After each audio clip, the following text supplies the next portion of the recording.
Ayo, what's up, y'all? It's your boy Ace. This is Fantasized Football. We are back once again, bringing y'all some more fantasy football content for the 2021 fantasy football season. And I am here today on a Monday to do some individual player analysis, like we always do on Monday. But the season is just getting so close.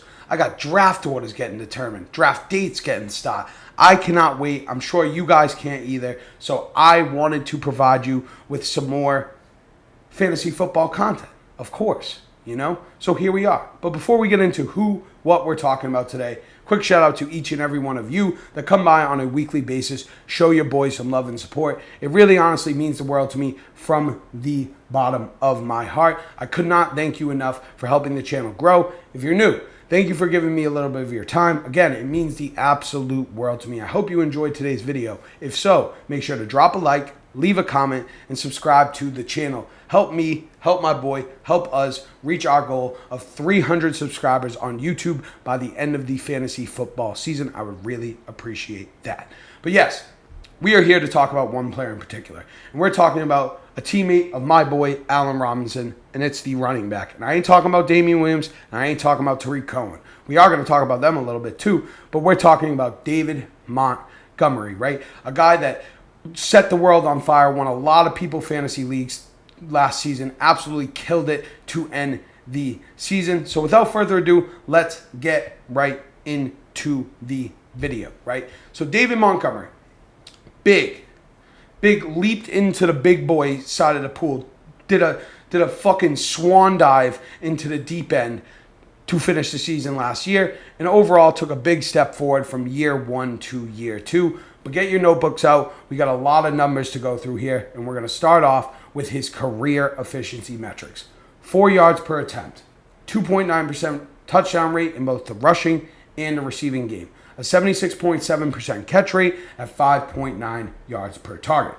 Now let's transition over to last season, where he played in 15 games and finished as the RB4 in half PPR. He had 247 attempts, 1,070 yards, and 8 rushing touchdowns, and 68 targets, 54 catches, 438 yards, and 2 receiving touchdowns. In terms of efficiency, 4.3 yards per attempt, a 3.2% touchdown rate on the ground, 79.4% catch rate, 6.4 yards per target, and a 2.9% touchdown rate in the receiving game.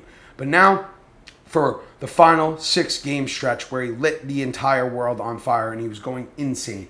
He had 116 carries, 598 yards, and 7 touchdowns rushing, 27 targets, 24 catches, 226 yards, and 1 receiving touchdown. 23.7 half PPR points per game in that span of time, which would have been good for the running back one in half PPR points per game last season. Obviously, it's on a very, very small sample size, but we've seen what the ceiling can be for Montgomery if everything goes his way. In terms of efficiency in that period of time, 5.2 yards per attempt, a 6% touchdown rate on the ground, 88.9% catch rate, 8.4 yards per target, and a 3.7% touchdown rate in the receiving game. Hope you took your notes. All of this will come back and be very integral to what we're speaking on throughout the video. So let's talk a little bit about what the Bears have done, what's happened with the Bears, what's changed, whatever, right? So we'll look at positives, we'll look at negatives. Spoiler alert, more positives than there are negatives, thankfully for David Montgomery. In terms of negatives, though, you have the Bears bringing in Damian Williams and Tariq Cohen being back.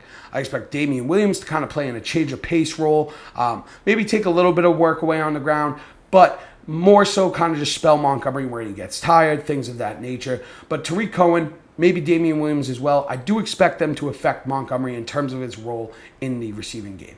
But on to the positives, right? The first thing we're going to talk about is the reports out of camp. Matt Nagy saying he wants to get David Montgomery 20 carries a game. Do I expect that to be the case? I mean, probably not. I don't think game scripts will kind of allow for that, but could he be close to 20 touches a game? I don't know. You're going to have to stick around. Watch the video to find out what I think.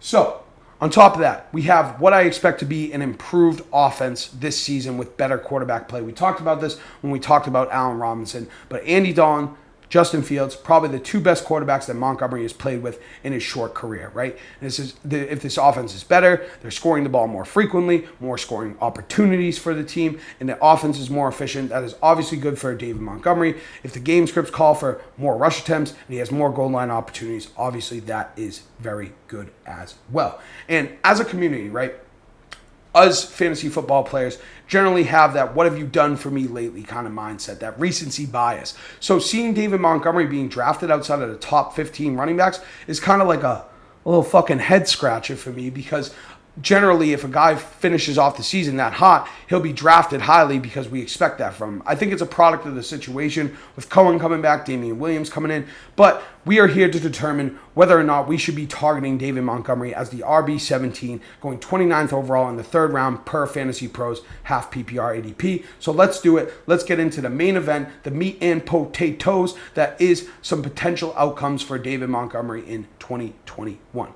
Before we do that, quickly, what I have the Bears projected for: 614 pass attempts, 445 rush attempts. Keep it in mind, obviously going to be very integral as well. Now, we'll start with kind of a lower end outcome, and then we'll do a higher end outcome. And I think this lower end outcome, we'll get into it, but I think it might be a little closer to the floor than usual for what I do. Like after I finish it, I'm like, this really might be Montgomery's floor if he plays 17 games. But I digress. So, 2019, in all 16 games, Montgomery handles 61% of the team's rushing workload. 2020, last season, 15 games played, he handles 63%. Let's assume Montgomery handles 55% of the team's total rushing workload, right?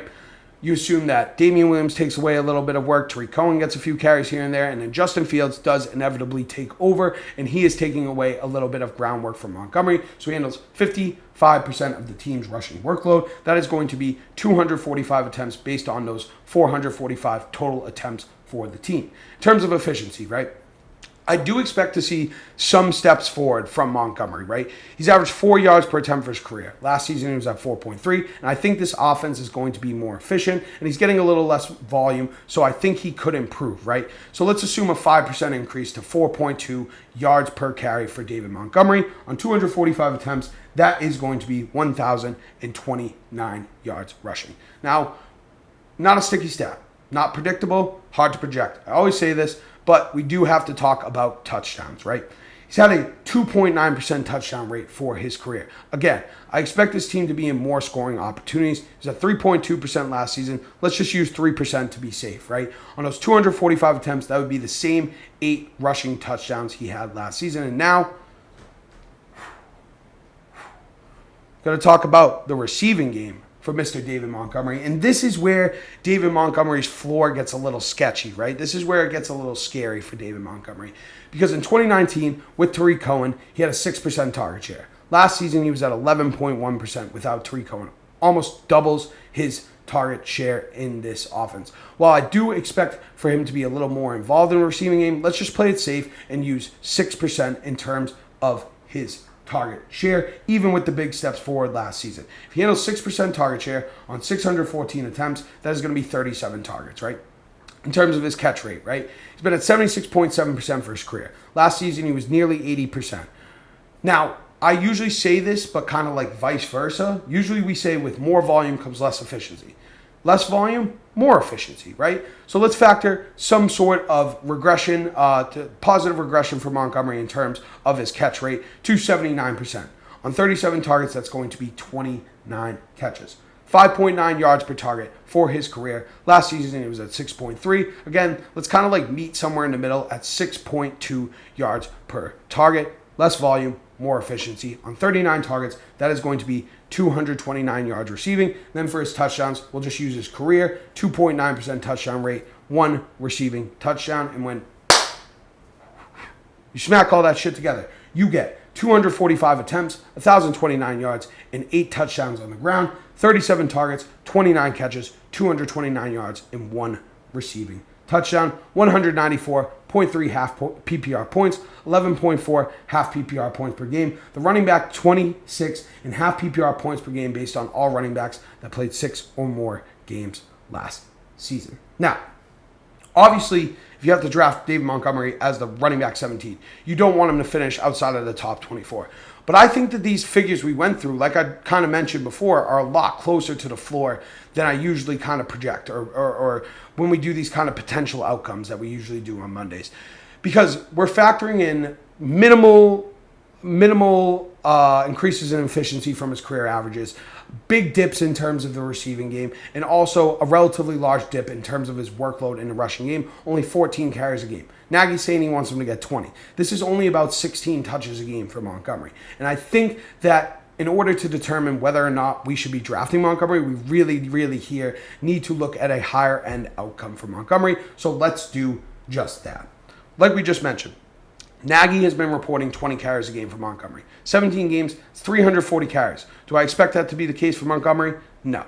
But let's just assume he can handle 63% of the team's rushing workload. What he did last season in just 15 games throughout the entirety of this season. That would be 280 attempts on those 445 attempts for the team. In terms of efficiency, right? We saw last season, closed the year, 5.2 yards per attempt in the final 6-game stretch, career average of 4 yards per attempt. Let's assume that wasn't just a flash in the pan. And David Montgomery can kind of regress to his mean, right? And he goes from 4 yards per attempt to 4.6. You take 5.2, 4 yards per attempt, average it out, 4.6 yards per attempt on 280 attempts. That is going to be 1,288 yards rushing. Again, let's assume he can regress to the mean in terms of his touchdown rate. 6% for the final 6 games of last season in terms of touchdown rate on the ground, 2.9 for his career. It's 4.5% touchdown rate. Let's use 90% of that. 4.1% touchdown rate on 280 attempts. That's 11 rushing touchdowns. And then again, back to the receiving game. Dalton, Justin Fields, David Montgomery. Now, regardless, I expect to see some regression in terms of volume for David Montgomery in the receiving game with Cohen and Damian Williams. He was at 6% in terms of target share in 2019. Last season, 11.1%. Again, we're going to meet in the middle at 8.6% on the team's 614 pass attempts. That is going to be 53 targets. This is what we like to see, right? This is good. Over 50 targets, now we're getting somewhere. We'll use the same 79% catch rate we used before. That's going to be 42 catches. In terms of yards per target, again, we're going to meet in the middle. Assume he regresses to the mean, takes a big step forward from his career averages, but still some regression from the final 6 games of last season. 5.9 yards per target for his career. 8.4 to finish the season last season. Meet in the middle, 7.2 yards per target on 53 targets is going to be 382 yards receiving. And we'll use the same career 2.9% touchdown rate we used before. That is 2 receiving touchdowns. And now for the fun shit. Smack that shit together, baby. We're gonna smack that shit together, baby. Well, that's kind of a banger, dude. But if you take all that and look at it, it's 280 attempts on the ground, 1,288 yards, and 11 rushing touchdowns, 53 targets, 42 catches, 382 yards, and 2 receiving touchdowns. 19 touches per game, 1,670 yards, and 13 total touchdowns. 266 half PPR points, 15.6 half PPR points per game. The running back 8 and half PPR points per game last season based on all running backs that played 6 or more games. So now it's time to ask that question. What does all this shit mean? I always ask this question. We always like to ask this question. Should we be drafting Montgomery? What to think of him? Should we be targeting him in the drafts? Whatever. And my simple answer is yes. We should be targeting Montgomery because we've seen what his ceiling could be based on the last 6 games of last season. Even if he's 85, 90% of that, he's finishing as a top 5 to 7 running back, right? And based on our higher end projections here, our higher end outcome, we have him here as the RB8 based on last season. So getting that as the RB17, that kind of upside where I think it's a lot more likely in the range of outcomes that Montgomery finishes top 10, or I should say top 12, than it is he finishes outside of the top 20 at the position. Because in order for him to finish where our lower end projection was he'd have to basically regress to what he was in his rookie year, or there's just a lot less volume, his efficiency's in there, whatever it is. And I expect this offense to be a little better, be more efficient, more scoring opportunities, more opportunities on the ground for Montgomery. Even if he loses a little work in the receiving game, he should be able to make it up for it on the ground. Coaching staff clearly likes him, so I am in on Montgomery in the third round as the RB17. I got to move him up a little bit because that's right about where I have him. And the more I think about it, the more I think that's just kind of silly, to be honest with you guys. But that is it. That is all there is. We are done for today. I hope you guys enjoyed the video. If you did, make sure to drop a like, leave a comment, and subscribe to the channel. Let me know down in the comments videos you want to see with the season approaching, any players you want to hear me talk about, things of that nature. If you're going to be targeting Montgomery, if you're fading him, whatever you kind of think, let me know down in the comments. I would really appreciate that. Check the description for my socials. Follow me on the Twitter. Follow me on the Instagram. Leave a 5-star review on Apple Podcasts if you do not mind. But that is all. We are done. Me, my boy, are out. I will catch y'all next time. I hope you have a great rest of your week. And as always, thank you, love you, peace.